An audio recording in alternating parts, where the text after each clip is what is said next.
you launched your brand back in 2009. How has the brand changed and how much bigger is it now? It's just been so exciting to see the growth of KORA Organics over the years, and it's incredible to actually see the demand for healthy, powerful products increase over those years. So back when I founded KORA in 2009, there wasn't as much demand for certified organic products, but now there is. There's so much more interest in healthy products that are powerful. And in 2009, modeling was my main focus, and KORA was my passion project and more of a hobby. And it wasn't until 2017 when I began to focus primarily on KORA and expanding the business globally. And now we're sold worldwide across 30 countries in actual physical stores, and we ship to 120 companies worldwide. So how did you actually get into certified organic products? Was there, a space in the market that wasn't filled? Is it something that you personally wanted to use and you thought, actually, let me create this? Well, when I was 16, my mum was diagnosed with cancer in her spleen. So we started researching ingredients in all the products we were using in our household, from skincare to cleaning products, etc. And we were really shocked to see how potentially toxic and carcinogenic certain ingredients could be that were readily available on the market and assumed to be safe. Even products that were claiming to be natural really weren't. And so it wasn't until a few years later, in 2006, and I was talking to a friend of mine, and I said, I'm still searching for certified organic skincare products because your skin is the largest organ, and what you put on your skin really soaks in, and I wasn't able to find them. And she said, why don't you talk to a friend of mine who's, creates certified organic aromatherapy? Maybe she could point you in the right direction. And she actually introduced me to an incredible chemist who we still work with to this day. And together we create results-driven, really powerful certified organic skincare. Now it feels like, partly because we've taken much more conscientious, taking care of the world we live in, a lot more on sustainability and green issues. Do you feel like the market or consumers are finally catching up with what you wanted to do?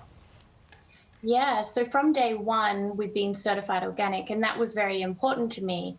And we're certified organic by EcoCert Cosmos. So that really requires that every ingredient is reviewed to ensure that it's ethically and also sustainably sourced from natural sources. And the organic farming techniques actually provide a safer and more sustainable environment for everyone, and also eliminates the use of synthetic pesticides and nitrogen pollution, which benefits our water and obviously people and our wildlife. So in these sustainable practices, there's less pollution and less soil erosion, and it also requires less energy.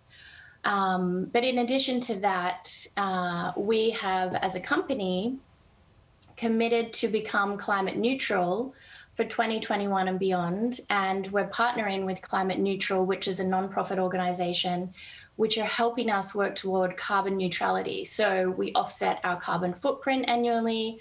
We work to reduce further emissions, and it's really, and also we have the verified carbon credits to offset our entire footprint. And basically, with all of those, we can help replenish the environment with tree planting and water filtration systems, renewable energy sources, and more.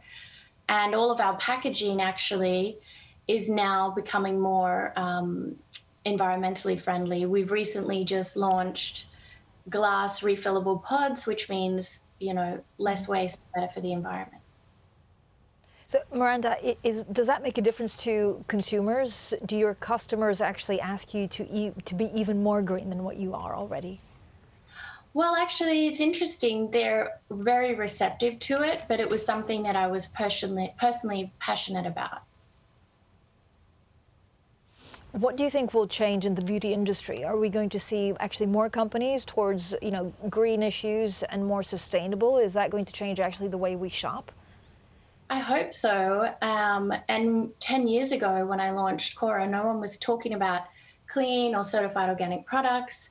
And people these days are now putting more research into what they're buying, where they're buying it from. And I think that clean beauty is a step in the right direction, but unfortunately, clean beauty isn't regulated, which is why I wanted to be certified organic from day one, just to ensure that the products are what they say they are and the customers have that assurance.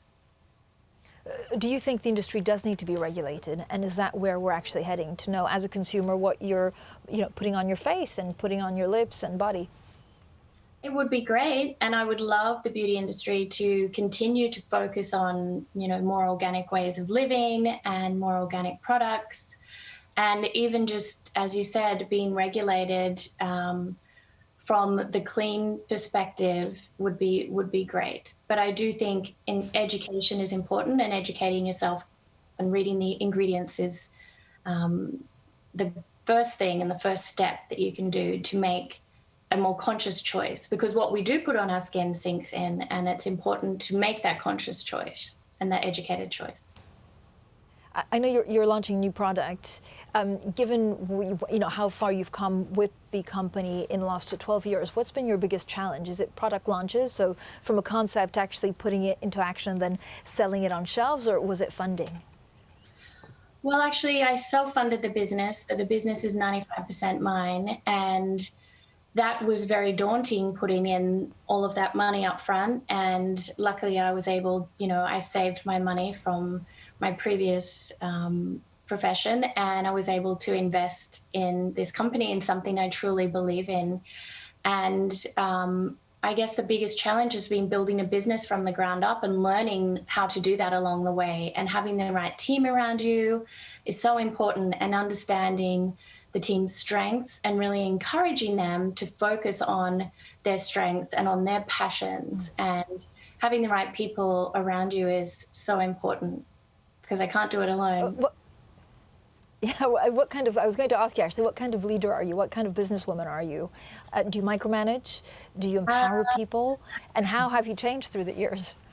Well, in the beginning, I was quite a micromanager, and right now, I feel like I let people step more into their power, and I've learned to help them focus on their strengths and their passions. But you obviously don't want someone in accounting who doesn't like numbers. So you need to make sure that you find the right people. And I remember actually interviewing someone for the account, like one of the main financial roles. And she was like, you know what, I don't really like numbers. And I was like, oh, well, that's not going to be the right fit. So it's really about helping people be in their passion. For me, my passion is really focusing on products and product development that I am personally looking for, and looking for products and ingredients that are super powerful and effective and results driven and clinically active, and helping, the chemist, or like we go back and forth so many times with so many iterations. Sometimes it takes up to 2 years from the initial concept until when we launch a product, and just kind of refining that process. And I love to push our chemists and really be on the cutting edge of like that point of like effectiveness and potency, and obviously, stabilizing products that are certified organic is a lot more hard work for our chemists, but it's worth it in the long run. What have you learned during the pandemic? Do we shop differently? Have you had to adapt some of your business models? Yeah, in the beginning, we had to quickly pivot our strategy to e-commerce, as a lot of the brick and mortar stores were closed. And we've seen more consumers and customers shopping on KORAorganics.com and on our .com retailers. And everyone that even to today is very focused on the .com business.